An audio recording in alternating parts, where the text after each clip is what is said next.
જય શ્રી કૃષ્ણ ભક્તો। અધિક માસમાં આવતી પૂર્ણિમાના દિવસે આ ત્રણ વસ્તુ ખાઈ લેજો, નહીં તો આખા પરિવાર પર એવું સંકટ આવી શકે છે જેની કોઈ કલ્પના પણ નહીં કરી શકે। આ દુનિયામાં કેટલી એવી વાતો છે, કેટલા એવા રહસ્યો છે જે આપણી નજર સામે જ હોય છે, છતાં આપણે તેને જોઈ શકતા નથી। ક્યારેક ક્યારેક ભગવાને બનાવેલી આ સૃષ્ટિ આપણને એવા સંકેતો આપે છે, જેવા ઈશારા કરે છે, જે જો આપણે સમયસર સમજી જઈએ તો આપણા પરિવાર પર આવનારી મોટી મોટી આફતો ટળી શકે છે। પણ આજનો માણસ એટલો બધો દોડધામમાં વ્યસ્ત થઈ ગયો છે, એને કુદરતના અવાજો સંભળાતા જ નથી। આજે હું તમને જે વાત કહેવા જઈ રહ્યો છું તે કોઈ સામાન્ય વાત નથી। આ એવી વાત છે જે બહુ જ ઓછા લોકો જાણે છે, અને જે લોકો જાણે છે તે કોઈને જલ્દીથી કહેતા નથી, કારણ કે આ વાત સૌથી ભગવાનના ચમત્કાર અને આપણા પરિવારના રક્ષણ સાથે જોડાયેલી છે। તમે ક્યારેય વિચાર્યું છે કે અચાનક જ ઘરમાં બધું સારું ચાલતું હોય અને એકદમ જ મુસીબતોનો ભાર કેમ તૂટી પડે છે? અચાનક જ ઘરમાં માંદગી કેમ આવી જાય છે? કમાયેલો પૈસા ક્યાં વપરાઈ જાય છે તેની ખબર જ નથી પડતી। આ બધું કોઈ સંયોગ નથી હોતો। આ બધું ત્યારે થાય છે જ્યારે આપણે ભગવાનના આપેલા સંકેતોને અવગણીએ છીએ। ખાસ કરીને જ્યારે અધિક માસ ચાલતો હોય અને તેની પૂર્ણિમા આવવાની હોય, ત્યારે બ્રહ્માંડમાં એક અલગ જ પ્રકારની ઉર્જા કામ કરતી હોય છે। આ સમયગાળો એટલો પવિત્ર અને એટલો શક્તિશાળી હોય છે કે નાની અમથી ભૂલ પણ ભારે પડી શકે છે। માટે આજે આ વિડીયોને ભૂલથી પણ અધૂરો છોડવાનું ભૂલ ન કરતા, કારણ કે આમાં છુપાયેલું એક એક શબ્દનું રહસ્ય કદાચ તમારા પરિવારને કોઈ મોટી આફતથી બચાવી શકે છે। અને એ કઈ ત્રણ વસ્તુઓ છે જે પૂર્ણિમાના દિવસે ખાવાથી આખું જીવન બદલાઈ શકે છે, તેનું રહસ્ય આજે ખુલવા જઈ રહ્યું છે। રાતનો સમય હતો, અધિક માસ ચાલી રહ્યો હતો અને પૂર્ણિમા હવે બહુ નજીક હતી। આકાશમાં ચંદ્ર પૂરેપૂરો ખીલેલો નહોતો, પણ તેનો પ્રકાશ કંઈક અલગ જ હતો। એ અજવાળામાં શાંતિ ઓછી અને ભય વધારે લાગી રહ્યો હતો। ગામડાનું વાતાવરણ હતું, ચારે બાજુ એકદમ સન્નાટો છવાયેલો હતો। અચાનક જ ગામના પાદરે બેઠેલા કૂતરાઓએ એક વિચિત્ર અવાજમાં રડવાનું શરૂ કર્યું। એમનો અવાજ એટલો ડરામણો હતો કે કોઈ પણ સાંભળે તો એના રૂંવાટા ઊભા થઈ જાય। પવનના સુસવાટા અચાનક વધી ગયા। ઘરમાં એક જૂના લાકડાના ગોખલામાં મૂકેલો ભગવાનનો દીવો, જેમાં પૂરતું ઘી હતું અને વાટ પણ નવી હતી, તે અચાનક જ કોઈ કારણ વગર ફફડાયા લાગ્યો અને જોત જોતામાં બુઝાઈ ગયો। દીવો બુઝાતા જ આખા ઘરમાં એક ડરામણો અંધકાર છવાઈ ગયો। બરાબર એ જ સમયે ઘરમાં સૂઈ રહેલું એક નાનું 6-7 વર્ષનું બાળક અચાનક જ ઝબકીને જાગી ગયું। એના કપાળ પર પરસેવો વળી ગયો હતો। તે ડરના માર્યા રડવા લાગ્યો અને પોતાની માને વળગી પડ્યો। માં પણ અચાનક જાગી ગઈ। તેણે જોયું તો ઘરમાં અંધારું હતું અને દીવો બુઝાઈ ગયો હતો। એના મનમાં એક અજીબ પ્રકારનો ડર આવી ગયો। એને લાગ્યું કે કંઈક તો એવું છે જે બરાબર નથી થઈ રહ્યું। આ કોઈ સામાન્ય વાત નહોતી। આ પરિવાર આપણા અને તમારા જેવો જ એક સામાન્ય પરિવાર હતો। ઘરમાં 4 લોકો રહેતા હતા। એક એ માં, જે ભગવાનમાં અટૂટ શ્રદ્ધા ધરાવતી હતી। તેના દિવસની શરૂઆત પ્રભુના નામથી થતી અને રાત પણ ભગવાનની સ્તુતિ સાથે જ પૂરી થતી। ભલે ઘરમાં ખાવાના સાસા હતા, ગરીબીએ ભડકો લીધો હતો, પણ એની ભક્તિમાં ક્યારેય કોઈ કમી નહોતી આવતી। બીજો હતો એનો પતિ, એટલે કે બાળકના પિતા। તે માણસ બહુ મહેનતુ હતો, પણ સતત ગરીબી અને નિષ્ફળતાઓને કારણે એનો ભગવાન પરથી વિશ્વાસ ઉઠી ગયો હતો। એ હંમેશા કહેતો કે જો ભગવાન હોત તો આપણે આટલા દુઃખી ના હોત। આખી જિંદગી મહેનત કરી કરીને કમર તૂટી ગઈ, પણ ઘરમાં ક્યારેય 2 પૈસા ભેગા નથી થતા। અને બીજી હતી બાળકની વૃદ્ધ દાદી। દાદી આખા ઘરનો આધાર હતી। એણે જિંદગીના કેટલાય ઉતાર ચડાવ જોયા હતા। એ હંમેશા હાથમાં માળા લઈને બેસી રહેતી અને શ્રીહરિનું નામ જપવા કરતી। અને ચોથું એ નાનકડું નિર્દોષ બાળક, જે આખા ઘરનો જીવ હતો। દિવસો પસાર થઈ રહ્યા હતા અને અધિક માસની પૂર્ણિમા ધીમે ધીમે નજીક આવી રહી હતી। ઘરમાં અજીબ ઘટનાઓ બનવાની શરૂ થઈ ગઈ હતી। માં જ્યારે સવારે રસોડામાં દૂધ ગરમ કરવા મૂકતી, ત્યારે તે ધ્યાનમાં રાખતી હોવા છતાં અચાનક જ દૂધ ઉભરાઈને ચૂલા પર ઢોળાઈ જતું। 1 દિવસ નહીં, 2 દિવસ નહીં, પણ સળંગ 3 દિવસ આવું જ થયું। ઘરના આંગણામાં દાદીએ બહુ પ્રેમથી વાવેલો તુલસીનો છોડ, જેને રોજ નિયમિત પાણી પીવડાવવામાં આવતું હતું, તે અચાનક જ કોઈ બીમારી વગર કરમાવા લાગ્યો। એના લીલાછમ પાંદડાઓ સુકાઈને પીળા પડવા લાગ્યા અને જમીન પર ખરવા માંડ્યા। દાદી આ જોઈને બહુ ઉદાસ થઈ જતી। એમને સમજાતું નહોતું કે આટલો હરિયો ભર્યો છોડ રાતોરાત કેમ સુકાઈ રહ્યો છે। રસોડામાં એક નાના ડબ્બામાં થોડા ગોળ સાચવીને રાખેલો હતો, જે ભગવાનને પ્રસાદ ધરાવવા માટે હતો। એક દિવસ માએ એ ડબ્બો ખોલ્યો તો એના આશ્ચર્યનો કોઈ પાર ન રહ્યો। આખો ગોળ કાળી કીડીઓથી ઘેરાઈ રહ્યો હતો, સામાન્ય રીતે કીડીઓ આવે તો અલગ વાત છે, પણ આ કીડીઓ કોઈ વિચિત્ર આકારમાં ગોળની ફરતે ફરી રહી હતી, જાણે કોઈ મોટા સંકેત આપી રહી હોય. રાત પડે એટલે ઘરમાં અચાનક જ વીજળી ચાલી જતી. આજુબાજુના બધા ઘરોમાં લાઇટ હોય, પણ માત્ર એમના જ ઘરમાં અંધારું થઈ જતું. રાતના સમયે ઘરના છાપરા પરથી કોઈના ચાલવાનો અવાજ આવતો, જાણે કોઈ ભારે પગલે ફરી રહ્યું હોય. આ બધું જોઈને માનો જીવ તાળવે ચોંટી જતો. પણ પિતા આ બધી વાતોને વહેમ ગણીને કાઢી નાખતા. તારું મગજ ખરાબ થઈ ગયું છે, ગરીબીના લીધે તને આ બધું દેખાય છે, આવું કંઈ હોતું નથી. પણ કુદરતના સંકેતો માત્ર વહેમ નહોતા, એ તો આવનારી કોઈ મોટી આફતની ચેતવણી હતી. પૂર્ણિમાને હવે માત્ર 2 જ દિવસ બાકી હતા. પિતા સવારે કામ પર જવા માટે સાયકલ લઈને નીકળ્યા. રસ્તો ભીનો હતો અને સામેથી એક મોટો ટ્રક પુરવાર ઝડપે આવી રહ્યો હતો.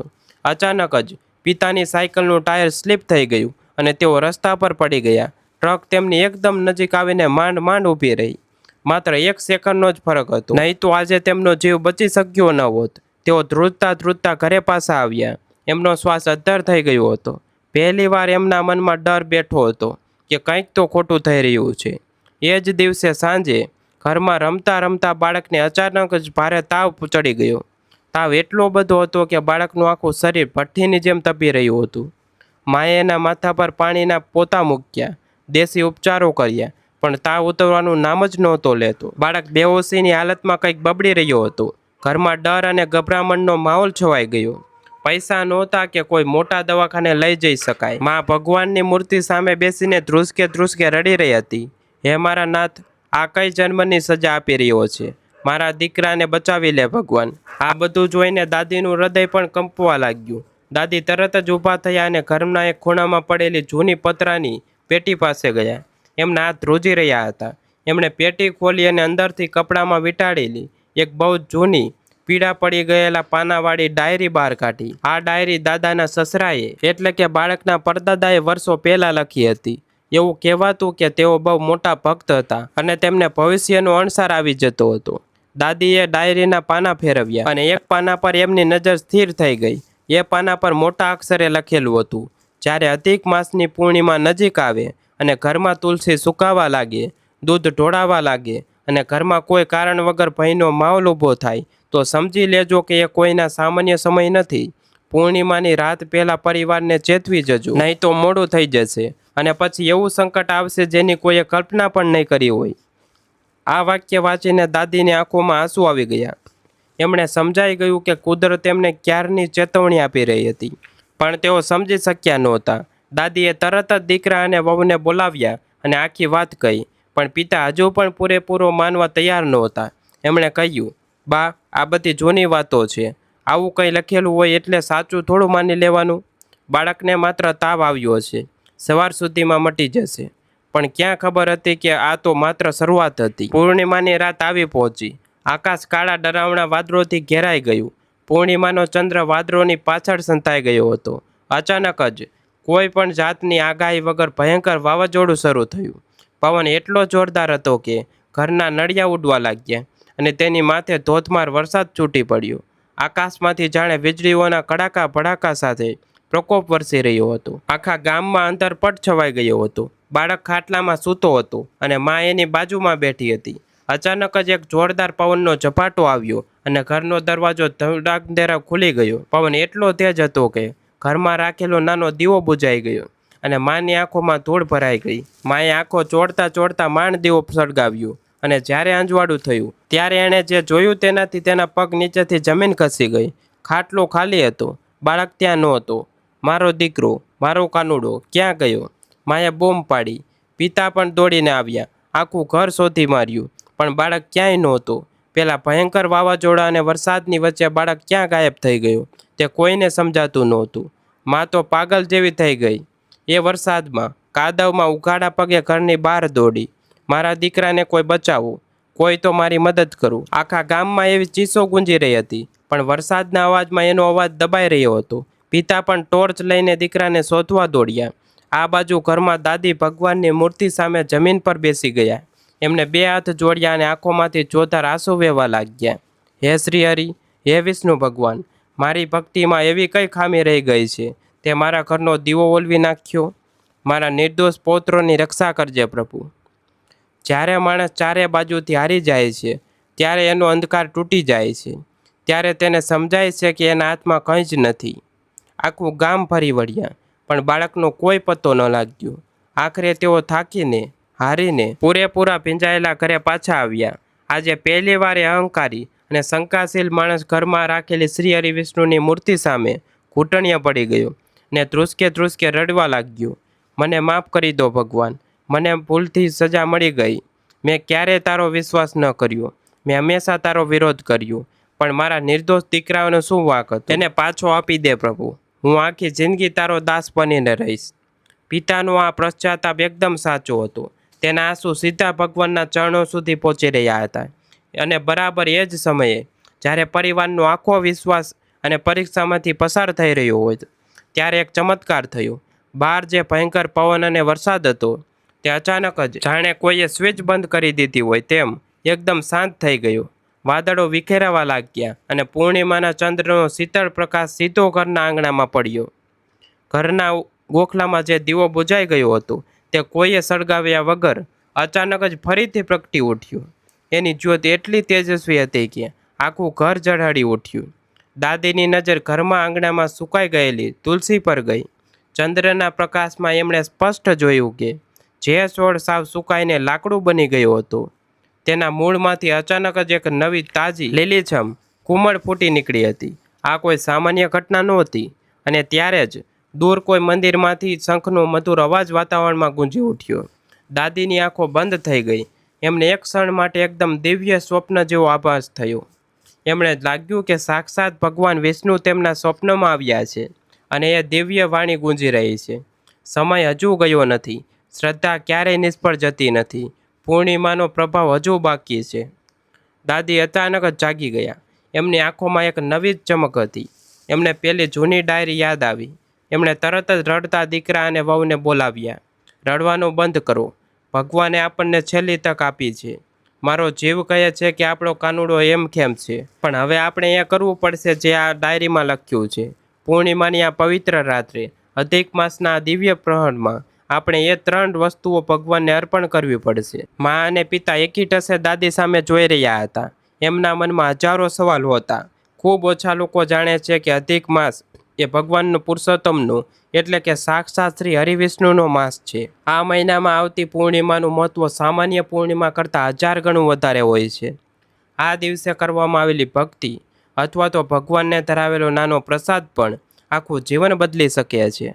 અને એનાથી ઉલટું, જો આ સમયને અવગણવામાં આવે તો ઘર પર કેવી આફત આવે તેનું ઉદાહરણ આ પરિવાર જોઈ રહ્યો છે. પૂર્ણિમા પહેલાં જ જે સંકેતો મળતા હતા, દૂધ ઢોળાવું, તુલસી સુકાવી, કીડીઓ આવવી, આ બધું કુદરત કહી રહી હતી કે તમારા ઘરમાં નકારાત્મક ઉર્જાનો વાસ થઈ રહ્યો છે અને તેને રોકવા માટે ભગવાનની શરણમાં જવું જ પડશે.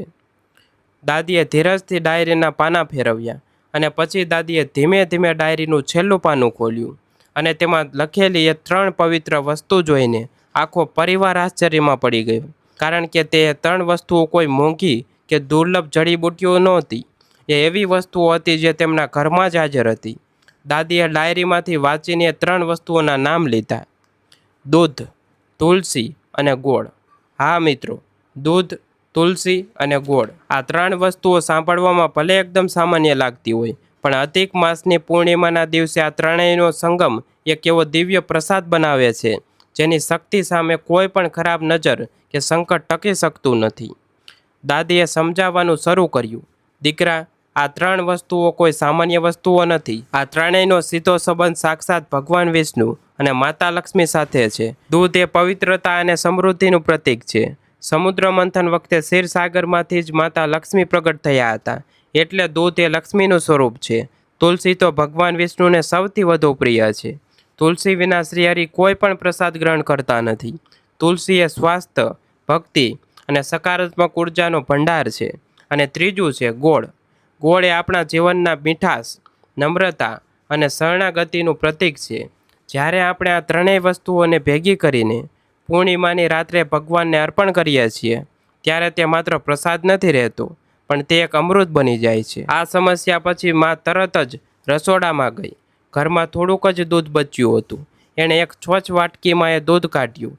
દાદી આંગણામાંથી પેલી નવી ફૂટેલી લીલીછમ તુલસીના 2 પાન બહુ જ ભાવથી ભગવાનની માફી માગીને તોડી લાવ્યા અને તેને સાફ કરીને દૂધમાં પલાળ્યા અને છેલ્લે પેલા ગોળમાંથી થોડોક શુદ્ધ ગોળ કાઢીને તે દૂધમાં મિલાવ્યો. ત્રણેય જણા પિતા, મા અને દાદી ભગવાન વિષ્ણુની મૂર્તિ સામે બેઠા. આજે પિતાના મનમાં કોઈ શંકા નહોતી, માત્ર અતૂટ શ્રદ્ધા હતી. એમણે આંખો બંધ કરીને પૂરા ભક્તિભાવથી એ પ્રસાદ ભગવાનને ધરાવ્યો. ઓમ નમો ભગવતે વાસુદેવાય આ મંત્રનો જાપ આખા ઘરમાં ગુંજવા લાગ્યો. એમની ભક્તિ એટલી સાચી હતી કે આંસુઓ રોકાતા નહોતા. એમને ભગવાનને પ્રાર્થના કરી, હે પ્રભુ, આ તારો જ પ્રસાદ છે. અમારા પરિવાર પર આવેલું આ સંકટ દૂર કર અને મારા બાળકને સુરક્ષિત પાછો લાવી દે. પ્રાર્થના પૂરી કર્યા પછી દાદીએ પ્રસાદના 3 ભાગ કર્યા. થોડો પ્રસાદ પિતાને આપ્યો, થોડો માને આપ્યો અને થોડો પોતે લીધો અને 1 ચમચી પ્રસાદ એમણે બાળકની જગ્યાએ સાચવીને રાખી દીધો. જેવી જ એમણે એ પ્રસાદ ગ્રહણ કર્યો, એમના શરીરમાં એક અજીબ પ્રકારની શાંતિ અને ઉર્જાનો સંચાર થયો. એમને અંદરથી એવો વિશ્વાસ બેસી ગયો કે હવે બધું સારું થઈ જશે અને ખરેખર ભગવાનની લીલા અપરંપાર છે. પ્રસાદ ગ્રહણ કર્યાની 10 જ મિનિટ થઈ હશે ત્યાં ઘરનો દરવાજો ખખડ્યો. ખટ ખટ ખટ. ત્રણેયના શ્વાસ અદ્ધર થઈ ગયા. પિતા દોડીને દરવાજો ખોલવા ગયા. દરવાજો ખોલ્યો તો સામે ગામના સરપંચ અને બીજા 2-4 લોકો ઊભા હતા અને તેમની સાથે તેમનો કાનુડો ઊભો હતો. મારો દીકરો. માં દોડીને બાળકને વળગી પડી. બાળક પૂરેપૂરી સુરક્ષિત હતો. એના ચહેરો પર કોઈ ડર નહોતો અને નવાઈની વાત તો એ હતી કે તેનો તાવ સાવ ગાયબ થઈ ગયો હતો. શરીર એકદમ સામાન્ય હતું. સરપંચે કહ્યું, અરે રમેશભાઈ, આ તમારો દીકરો અચાનક જ પેલા વાવાઝોડામાં ગામના છેવાડે આવેલા રામજી મંદિરમાં ક્યાંથી પહોંચી ગયો? અમે તો ત્યાં આશરો લેવા ગયા હતા અને જોયું તો આ છોકરો ત્યાં ભગવાનની મૂર્તિ પાસે શાંતિથી સૂતો હતો. તેને કોઈ જ ઈજા નથી થઈ. આ તો સાક્ષાત ભગવાનનો ચમત્કાર છે. આ સાંભળીને પિતાની આંખોમાંથી ધારા વહેવા લાગી. એ સીધા જમીન પર પડી ગયા અને હાથ જોડીને આકાશ તરફ જોઈ રહ્યા. એમને સમજાઈ ગયું કે ભગવાને જ એમના દીકરાને બચાવ્યો છે. માએ તરત જ પેલી બચાવેલો દૂધ, તુલસી અને ગોળનો પ્રસાદ પોતાના દીકરાના મોંમાં મૂક્યો. બાળક પ્રસાદ ખાતા જ હસવા લાગ્યો. આખા ઘરમાં જે માહોલ થોડા સમય પહેલાં મોત સમાન ડરામણો હતો તે હવે સ્વર્ગ જેવો આનંદિત થઈ ગયો હતો. એ રાત પછી એ પરિવારનું આખું જીવન બદલાઈ ગયું. બીજા જ દિવસે પિતાને ગામના એક મોટા શેઠને ત્યાં સારા પગારની નોકરી મળી ગઈ. ઘરમાં જે રોજિંદી મજૂરી માટે ફાંફા પડવા હતા તે હવે ધીમે ધીમે દૂર થવા લાગ્યા. ઘરમાં અનાજના ડબ્બા ભરાવા લાગ્યા. દાદીના ચહેરા પરની ચિંતા દૂર થઈ ગઈ. પિતા હવે રોજ સવારે ઉઠીને ભગવાન વિષ્ણુની પૂજા કરવા લાગ્યા. એ પેલી જૂની ડાયરી એ ભગવાનના મંદિરમાં સાચવીને રાખવા લાગ્યા. ઘરમાં હવે રોજ દિવ્ય સુગંધ આવવા લાગી. સુકાયેલી તુલસી ફરીથી એકદમ લીલીછમ અને મોટી થઈ ગઈ. આ કોઈ કાલ્પનિક વાર્તા નથી. આ શ્રદ્ધા અને ભક્તિનું એવું ઉદાહરણ છે જે આપણને શીખવે છે કે ભગવાન હંમેશા આપણી આસપાસ જ હોય છે. અધિક માસની પૂર્ણિમાનું આ રહસ્ય એ પરિવારે સમજ્યું અને તેમનો બચાવ થયો. તમે જ વિચારો, આ જિંદગીની દોડધામમાં આપણે કેટલું બધું ભૂલી ગયા છીએ. આપણા વડીલો એમ જ નહોતા કહેતા કે અમુક તિથિઓ અને તહેવારોનું પાલન કરવું જોઈએ. આજના આધુનિક સમયમાં ઘણા લોકો આ બધી વાતોને અંધશ્રદ્ધા માને છે, પણ જ્યારે મુસીબતોનો પહાડ તૂટી પડે છે ત્યારે વિજ્ઞાન પણ હાથ ઊંચા કરી દે છે. એવા સમયે માત્ર ને માત્ર ઈશ્વરની કૃપા જ આપણને બચાવી શકે છે. માટે જ કહું છું કે અધિક માસમાં આવતી પૂર્ણિમાના દિવસે આ 3 વસ્તુ ખાઈ લેજો, નહીં તો આખા પરિવારમાં એવું સંકટ આવી શકે છે જેની કોઈ કલ્પના પણ નહીં કરી શકે. દૂધ, તુલસી અને ગોળ. આ માત્ર 3 વસ્તુઓ નથી, આ શ્રદ્ધા, પવિત્રતા અને શરણાગતિનો પ્રસાદ છે. જ્યારે પણ અધિક માસ આવે અને એની પૂર્ણિમા આવે ત્યારે કોઈ પણ જાતની આળસ કર્યા વગર પૂરા પરિવાર સાથે બેસીને ભગવાન વિષ્ણુનું ધ્યાન કરજો. આ 3 વસ્તુઓનો પ્રસાદ બનાવીને ભગવાનને ધરાવજો અને પછી પૂરા પરિવારે સાથે બેસીને તેને ગ્રહણ કરજો. તમારા ઘરમાં ક્યારેય ગરીબી, બીમારી કે કોઈ અદૃશ્ય સંકટ પ્રવેશ નહીં કરી શકે. ક્યારેક ભગવાન સમય પહેલાં સંકેત જરૂર આપે છે, પણ માણસ જ્યારે તેને સમજતો નથી ત્યારે સમય પસાર થઈ જાય છે. માત્ર પસ્તાવો જ બાકી રહે છે. આપણી પાસે હજુ પણ સમય છે. ભગવાનના સંકેતોને સમજીને અને ભક્તિના માર્ગે ચાલીએ. જો તમને આ વાર્તા અને આ રહસ્ય સાચું લાગ્યું હોય, જો તમને લાગતું હોય કે આ નાનકડો પ્રસાદ કોઈનું જીવન બદલી શકે છે, તો અત્યારે જ કોમેન્ટમાં પૂરી શ્રદ્ધાથી જય શ્રી હરિ કે ઓમ નમો ભગવતે વાસુદેવાય જરૂર લખજો. તમારી એક કોમેન્ટ કદાચ બીજા કોઈની શ્રદ્ધા વધારી શકે છે. ભગવાન વિષ્ણુ અને માતા લક્ષ્મી તમારા આખા પરિવાર પર હંમેશા તેમની કૃપા દ્રષ્ટિ બનાવી રાખે. જય શ્રી હરિ.